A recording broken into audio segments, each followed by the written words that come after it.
Kuna mtumishi mmoja anaitwa Leonard Ravenhill. Najua ukifuatilia, ukiingia mtandaoni unaweza ukampata huyo mtu. Ni mtumishi ambaye ameandika vitabu vingi sana, na moja ya kitabu chake alichoandika kinaitwa Why Revival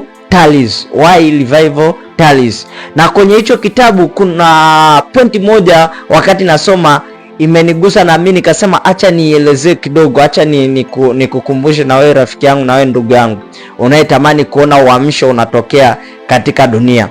Akaeleza akasema kwamba no faith required to do the possible. No faith required to do the possible. Akiana maana kwamba katika kufanya vitu ambavyo tunaweza kuvifanya hatuhitaji imani. Hakuna imani inayohitajika kufanya kitu tunachoweza kufanya, kitu kinachowezekana. Yaani vile vyote tunavyoweza kuvifanya, kitu chochote kile tunachoweza kukifanya, hatuhitaji imani mpaka tukifanye. Kinachotakiwa hapo ni nini sasa? Kabla sijaenda huko, acha nikwambie mfano huu. Wewe ukiwa unasikia njaa na una chakula ndani, hauhitaji imani eti uamini kwamba chakula kinaweza kikaiva kikakujia hapo ulipo. Hauhitaji imani ya namna hiyo. Unahitaji uinuke na uende ukapike. Unaamini kweli ukipika chakula kitaiva, lakini hicho chakula usipoenda kuanza na kuwasha moto na kukipika hakitaiva, kwa sababu chakula kiko pale, jiko liko pale, kila kitu kipo. Ukisema unangoja, unaamini kweli ukipika chakula kitaiva, hiyo imani unayo, lakini swala la chakula kuja ule na ushibe, inatakiwa wewe uinuke na uanze kupika. Ndicho alichokuwa anazungumzia huyu mtumishi wa Mungu. Nilimpenda sana, akasema no faith required to do the possible. Kwa hiyo kama hatuhitaji imani kufanya kitu tunachoweza kukifanya, ina uhusiano gani na swala la uamsho? Tunaamini kweli uamsho unaweza ukatokea, lakini tusipoamua kufanya vitendo vinavyoweza kuleta uamsho, huo uamsho hautakuja utokee milele. Hata kama tunaamini. Nimekupa mfano huo wa njaa. Unasikia njaa, unahitaji chakula, na chakula unacho ndani unahitaji ule, lakini chakula unacho hujakipika, kwa hiyo unatakiwa ukakipike. Kwa hiyo ndivyo na uamsho ulivyo. Kama tunataka kweli kuona uamsho unatokea, inatakiwa tukubali kujitoa mbele za Mungu, tukubali kutafuta uso wa Mungu kwa bidii. Tunatakiwa tukubali, kwa sababu ni kitu tunaweza kukifanya, ni kitu kinawezekanika kufanyika. Hata kama tunaamini uamsho unaweza ukatokea, tusipoingia kwenye matendo ya kutenda, hatutakuja kuona uamsho hata siku moja. Unatokea hata siku moja. Na ndio maana hata Yakobo akasema imani bila matendo imekufa. Wewe unaamini lakini hautendi, yaani hiyo imani yako imekufa, ni sana bure, haikusaidii chochote. Ndio maana akasema huyu mwandishi Leonard Ravenhill akasema no faith required to do the possible. No faith required to do the possible. Hatuhitaji imani kufanya vitu tunavyoviweza, vitu vinavyowezekana. Hatuhitaji imani, tunahitaji tuanze kuvifanya. Kwenye hicho kitabu cha Why Revival Tarries alielezea zaidi pia, akasema kwamba kama kanisa lingekuwa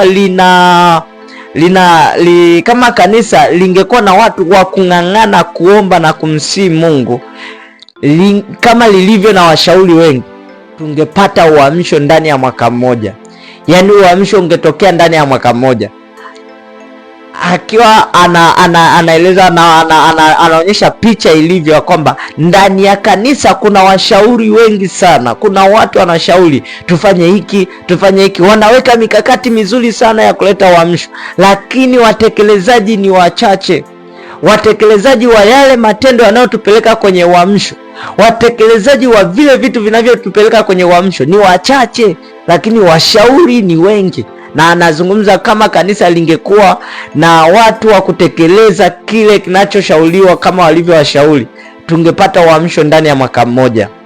Kwa hiyo rafiki yangu, usije ukasema unatarajia uamsho kwa kubaki kuamini kwamba uamsho upo bila kuingia kwenye matendo. Inatakiwa uanze leo kumsihi Mungu.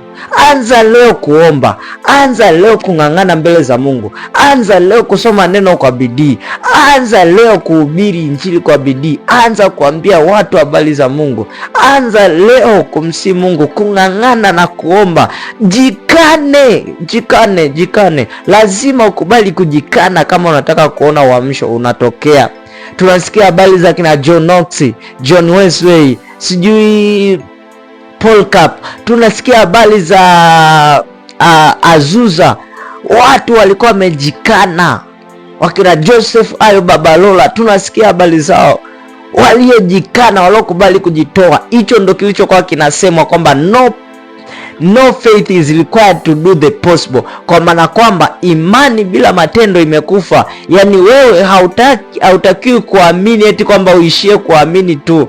Yani hatuhitaji kuwa na imani eti kwamba kuanza eti kuomba na kumsihi Bwana, sio tu eti kwa kuamini tunabaki tunaamini kwamba uamsho utatokea bila kuingia kwenye matendo ya kuomba, bila kuingia kwenye matendo ya kuhubiri, bila kuingia kwenye matendo ya kung'ang'ana mbele za Mungu, bila kuingia kwenye matendo ya kusaka na kutaka kujua kwa kina habari za Mungu na kumjua Mungu zaidi. Hatuwezi kuona uamsho. Sana tu tutaendelea kufanya show, tunaenda kufanya show na kuonyesha vipaji vyetu na uwezo wetu tulionao, na mwisho wa siku tunaingia ndani ya dunia, tunafatisha namna na jinsi dunia inavyoenenda. Tunatoka kwenye njia na mstari, kwa sababu tunafanya kama talent show, tunafanya kama show off, tunafanya kama vile kuonyesha uwezo na ujuzi tulionao. Hatufanyi kama vile Mungu anataka, hatufanyi kama vile Mungu anahitaji, hatufanyi kwa mapenzi ya Mungu, tunafanya kwa mapenzi yetu na kutaka kuwaridhisha na kuwafurahisha watu.